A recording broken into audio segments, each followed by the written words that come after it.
Good day sa lahat. Welcome to my village vlog. So guys, today we are harvesting. We are going to harvest our organic banana. So now, time check, it's 4 p.m. in the afternoon. Kaya nga p.m. afternoon. So ayan, nandito na naman kami sa aming mini banana plantation. Ayan, binibisita na namin guys. Kasi ilang weeks na din na hindi kami nakapunta dito. Kaya ayan ang hitsura niya. Nagkandamatay na yung mga dahon. Ayan. Kawawang kawawa naman yung mga puno. Kasi ganito guys, matagal nang hindi umuulan. More than 2 months na. Can you imagine that? 2 months. So alam nyo naman ang mga halaman, lalo na yung mga puno, kailangan dilig-diligan araw-araw. Tao nga, kailangan magpadilig. Charot. So, ayan. So, ito naman guys, ayun, natumba yung puno niya kasi yun na, namatay siya. Kaya, tinanggal na lang. At hindi pa siya pwede, nahinog siyempre. So, ayan. Tingnan muna natin ang mga dahon-dahon. So, ito ay sayang. Naninilaw na siya at hindi na tumutubo yung mga saging niya. Ayan. Sayang siya guys. Para na siyang nahihinog. Pero hindi pa siya tamang-tama sa panahon. So as you can see, ayan. Ay, nag-harvest na si Mr. Hindi man lang nakapaghintay. Busy-busy ako na ikot-ikot sa mga puno. So ayan, so we are going to harvest 1 banana tree only. So ito lang ang pwede namin i-harvest today. So, pwede na yan. At check na namin kung next week mayroon ba kaming pwedeng ma-harvest. So, hindi namin isabay-sabay para hindi din magsabay-sabay yung pagkahinog niya. So, ayan, ganyan lang siya. Ganyan lang yan siya mag-harvest ng saging. Style niya yan. Pinapahirapan ang sarili. So sa atin isang cut lang, ayun, tapos na. Ay sa kanya naghahanap pa ng kahirap-hirap. Iniisa-isa niya talaga. So anyway, yan ang way niya. And good for me. Pang content ko na rin ganyan, pinapatagal niya. Yan. So ang hirap ng mga fifth footer, no? Na hindi nakakaabot masyado. Ayan. So, yan. Bala kasi namin patubigan ito. Parang may kinukontak siya na maglagay ng tubig tapos babayaran lang. Kaso parang hindi natuloy. Kaya yan ang itsura ng mga puno ngayon, guys. Sayang naman kung hindi siya makasurvive. Hoping na makasurvive pa muli. Parang mga Mayo pa ang tag-ulan. I mean, mag-umpisa ng ulan, Mayo. Yan, mga 3rd week, ganun. Tapos, pa ngayon, Pebrero pa. Diba? Ay naku, ang tagal-tagal pa ng paghihintay ng mga saging. Kawawa naman.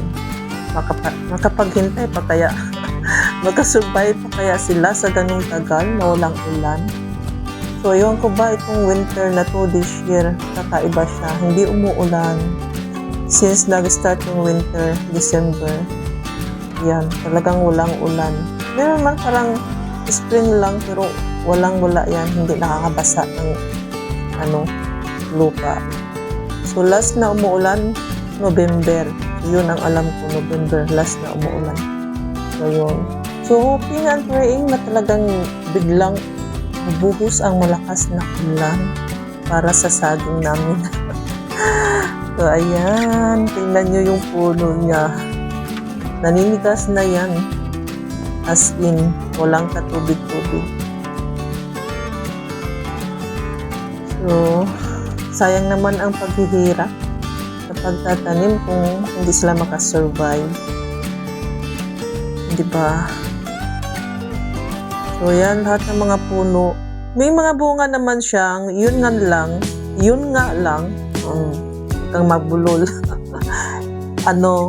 Hindi siya masyadong tumutubo. Imbis na mas mahaba-haba sila o malaki, para silang nadaanan ng El Nino. Ayun na nga, El Nino. Kasi walang ulan, walang tubig.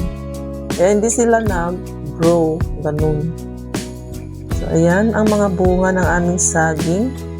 So, marami-rami pa rin mga bunga. Ayan. Ito pa. Ang lalaki ng mga buwig, guys.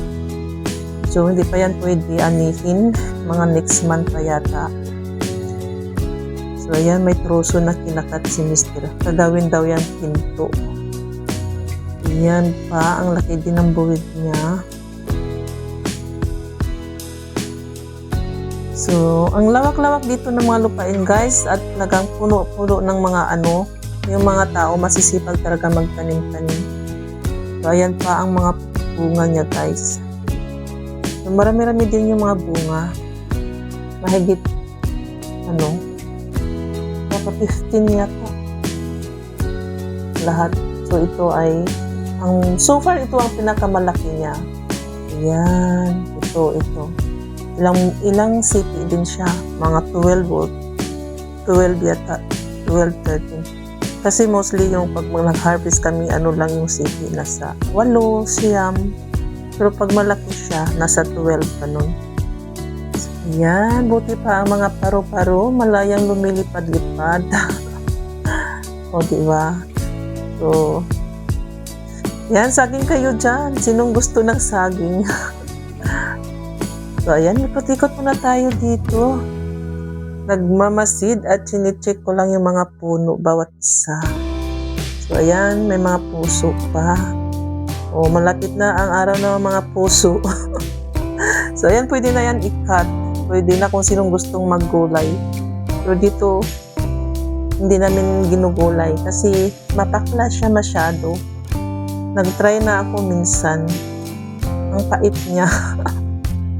Ewan ko. Kahit naman, inaano ko naman yun, yung ginagamitan ng hot water. Tapos pinipiga ako. Mapakla pa rin siya. Kaya hindi na ako umuulit. Kasi, hindi sila kumakain. Ayan. So, now is sunset time. Kaya, maganda yung panahon. Mahangin-hangin din. Ayan. It's sunset time. Sundown. In the village. Ayan. May mga puno-puno din sa gilid-gilid.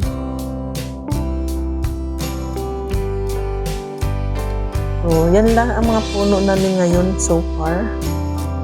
Kasi pag may tumutubo, bawat puno, tinatanggal niya. Ayaw niya ng dumadami. Parang ganun. Gusto niya laging nag-iisa. Sana ganun din pagdating sa asawa. Laging isa lang. Char lang. So, ayan na naman ang aking dating gawi. Nagtatanggal-tanggal ko yung mga pusod ng saging para naman tumataba at tumutubo. Ganyan kasi ang nakikita ko doon sa amin. Sa probinsya, sa Pilipinas. Ganun ginagawa ng tatay ko dati. At tinatanggalan niya ng mga pusod-pusod yung mga saging. Para daw lumalaki agad. Tumutubo, mag-grow.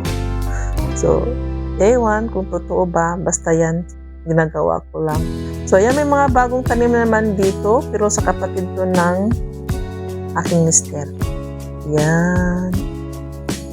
Pero dinidiligan nila yan, guys. May inutusan sila na nagdidilig, kaya hindi siya masyadong So, dito naman may nagtatanim ng kalabasa. Sad to say, walang gaanong bunga. Ayan. Sinicheck ko nga kung may bunga para bibili kami. Kaso lang walang bunga. So ayan, maglinis-linis muna si Mr. sa mga puno. Nagtatanggal niya yung mga patay na dahon. So ang dami na niyang natanggal. May puno na halos patay yung dahon pero hindi na niya tinanggalan lahat. Baka daw tuluyang mamatay yung puno. So ayan, kunting linis-linis ng mga damo kasi naging jungle na ulit. Wala na yung taga-linis dito, yung pinapakain nila sa baka nila. So ayan, maraming mga puso ng saging, walang umuulam. At syempre hindi mawawala ang selfie. Selfie ni banana nilalamok kaya sinasampal ang sarili. Madaming lamok dito guys kahit mainit. Yan. Talagang maingay sa tainga. O talagang ako lang ang nilalamok. As you can see, ayan, pinapalibutan ako ng lamok.